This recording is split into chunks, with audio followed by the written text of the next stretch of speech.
Hello बच्चों, let's read the given question. The question says a rod of length capital L is held vertically on a smooth horizontal surface. The top end of the rod is given a gentle push at a certain instant of time. When the rod makes an angle 37 degree with a horizontal, the velocity of center of the rod is 2 meter per second. The velocity of the end of rod in contact with the surface at that instant is option 1 2 meter per second, option 2 1 meter per second, option 3 4 meter per second, option 4 1.5 meter per second.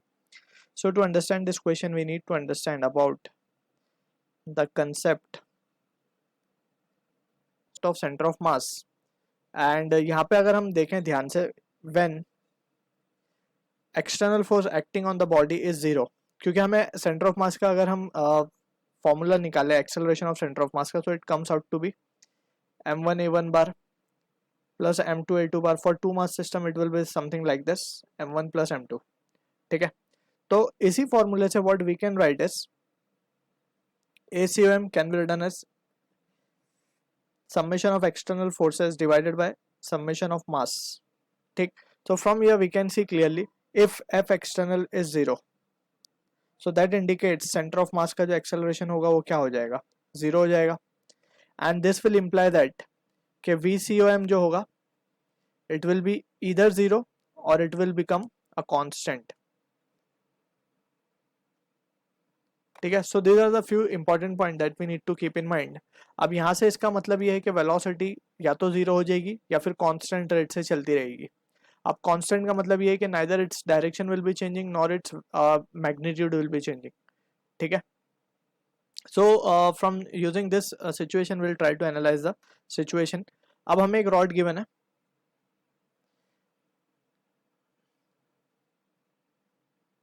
Let's suppose कुछ इस तरीके की ये rod है which is kept on a smooth surface, और इस पर बहुत जेंटल पुश दिया गया है. ठीक है ना, gentle push almost we can say हल्का सा इसको पुश दिया तो ये क्या होगा, अब क्योंकि ये स्मूथ सरफेस पे रखी है तो इसके ऊपर एक फोर्स तो यहाँ पे हमने दे दी है.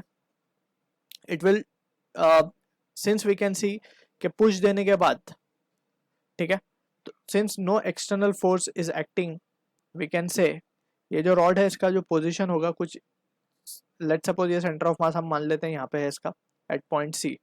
कुछ देर बाद since we can see no surface is smooth, so F external along horizontal is zero. Along horizontal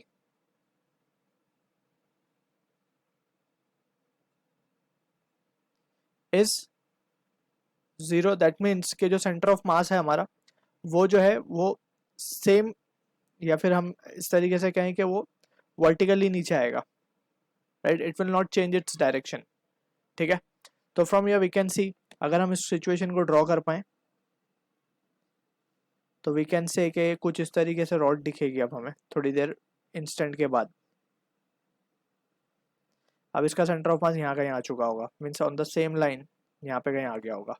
ठीक है, अब यहाँ से अगर हम ध्यान से देखें तो हमें ये इंस्टेंट पे वेलोसिटी गिवन है सेंटर ऑफ मास की. It is VC is given as 2 metre पर सेकेंड. ठीक है, अब यहाँ पे इस एंड की भी कुछ वेलोसिटी होगी, लेट्स से V मान लेते हैं हम. ठीक है, तो अगर हम ध्यान से देखें so we can see clearly कि ये जो दो पॉइंट्स हैं हमारे VC और V, दोनों ही किसी एक पॉइंट के अबाउट रोटेट करते हुए दिख रहे हैं हमें. ठीक है ना, रोटेट करते हुए दिख रहे हैं. इसी पॉइंट को हम कहते हैं IOR, that is instantaneous axis of rotation. ठीक, instantaneous axis of rotation is that point, imaginary point है बेसिकली है, जिसके अबाउट वी कैन सी के रिजिड बॉडी जो है प्योर रोटेशन कर रही हो. सो यहाँ पे हम देख सकते हैं कि दोनों ये रोटेट करते हुए दिख रहे हैं about this point. So this point will behave as if it is an instantaneous point. अब यहाँ पे हमें गिवन था ये एंगल 37 डिग्री, तो ये एंगल भी कितना हो जाएगा 37 डिग्री. ठीक है, तो from this situation what we can say is, हम इक्वेशंस फॉर्म कर सकते हैं.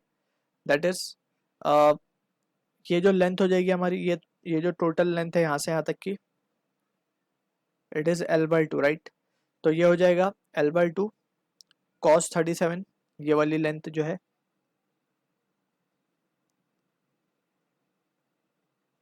ठीक है, तो अगर हम देखें यहाँ पे we can say this is L/2 cos 37, और ये जो लेंथ है ये हो जाएगी L/2 sin 37.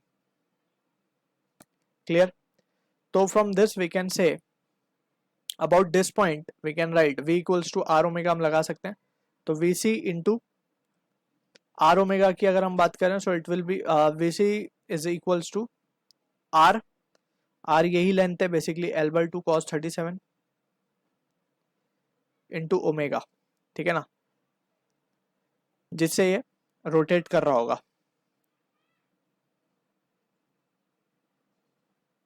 ठीक।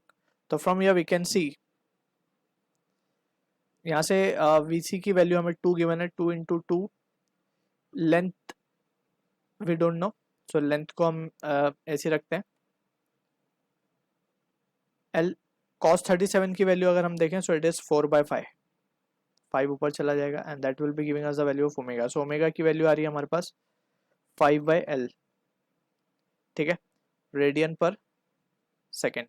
अब हमें ओमेगा मिल चुका है, now we can see further, अगर ये v वाले पॉइंट की बात करें, ये तो vc की बात की हमने, तो v को क्या लिख सकते हैं हम, v can be written as v will be equals to r omega, r इसके लिए है about this centre L/2 sin 37 into omega again, ठीक है।